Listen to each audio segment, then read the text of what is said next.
What's up, everybody? Welcome back to This and That Racing. Going to be doing an introductory video finally for the K-Swap RX8. Give a parts list, kind of what we're doing, what the rundown is. I know the engine doesn't look as beautiful as it did during the test fit. Well, that's because we have a couple more things to do. So, first things first, this is a K24A2 out of a 2005 Acura TSX. Had about 88,000 miles on it. When I got it from the junkyard, got to hear it run and everything, so hopefully everything's good with it. However, it does have the K20A2 head out of the Acura RX Type S. You can tell because the coolant port is not here versus the one that is on the factory K24A2. See, it has this massive coolant port. And the reason is because that gives even more clearance issues versus the K20A2 head. This is the K24A2 head. So, what's been done to this bad boy is we have the Kmiata head gasket. The head got resurfaced, all the goodness done to it. ARP head studs. We have a TracTuff Racing oil pan with the baffling in it. We have the trapdoor kit, the 4-piston Racing K20A2 ported high flow full built oil pump, which is going to be great. I know this has the log filter on it, or log turbo manifold, but that's what we're using just for the start. We're going to head over here. So, obviously we went with the SAS AutoWorks K24 RX8 swap. The kit includes the motor mounts, which are specific to the whichever engine you're putting in, because the K24 actually has a slightly different mounting point versus the K20.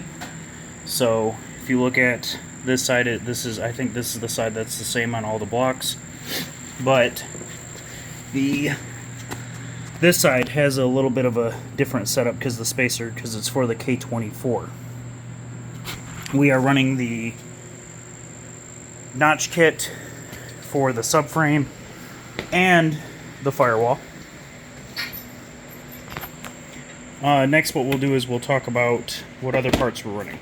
So, we have the ECU Masters EMU Black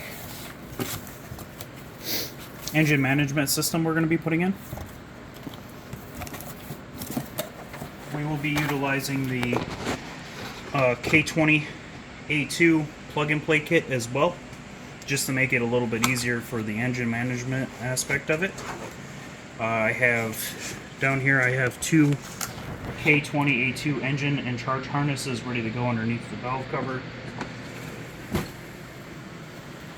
Next, we went with the TracTuff custom coolant neck. This will go around the Kmiata Intake manifold. See, TracTuff. Honestly, I have a lot of love for TracTuff. They've been phenomenal throughout this whole process of getting the oil pan set up. He discussed with me what I want to do with the car, what the car's going in to make sure, or what the engine's going in to make sure that the engine is properly lubricated at all times. And most of this is the turbo stuff. Yep.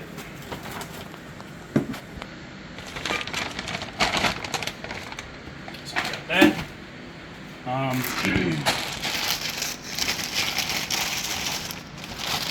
the part that I'm looking for in here. There it is. I'm trying to remember the name of the company. Pro Series Productions did this tensioner cover oil return line. This isn't the cheap one that you can get from Jack Spaniel Racing. This is the original unit that his product is based on. this will allow the oil return to be short and directly into the timing cover from the turbo, which is, this is a really nice piece. Next we have the actual RX8 adapter kit, which we got from Drift HQ. Big shout out to Drift HQ. They were awesome when this build was originally being designed and thought out back in 2019. You know, they did a phenomenal job working with me and the PMC kit that they supply. Here's the flywheel with all the hardware.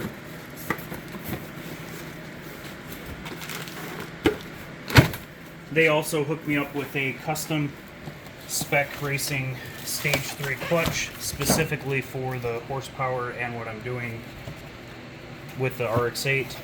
This is made specifically for the kswap with the trans that I'm running.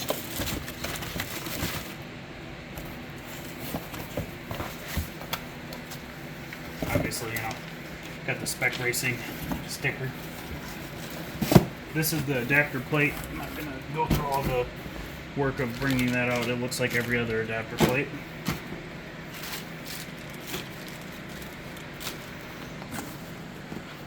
Okay, next we are running the Chase Bay's dual piston brake setup. And the reason we're running this is because for a race car, don't really need ABS or boosted brake systems. But this dual piston setup fits and passes all, I think all NASA, Sports Car Club of America, Gridlife, Drift, all safety regulations. It's already set up and everything. So we'll be deleting the ABS and the brake booster and putting this unit in its place. I think, if I remember, yeah, here's the pedal adapters and everything for the Mazda. So, very good unit. I have a lot of good luck and a long history of using Chase Bay products in my track cars. From the E36, you know, to the 370Z/D37 setup. I have a long history and a lot of love for their products. Next, obviously, we're running the Kmiata rear-wheel drive intake manifold. Honestly, this plenum is phenomenal. It allows for a lot of different customizations for the vacuum setups. You know, they do a good job. I think his name was David that I spoke to years ago when I started coming up with this build about it. Next, we have the custom valve cover, which was done by my boy Charlie. This has the custom AN fittings on the sides, the shaved back for more clearance, and yeah, that's about it. For the main custom parts, there's a lot of stuff I'm forgetting or missing that's already been put into the engine, so on and so forth. I will have most, if not all, the links for the parts and products that I'm using in the description below, so keep an eye out for that.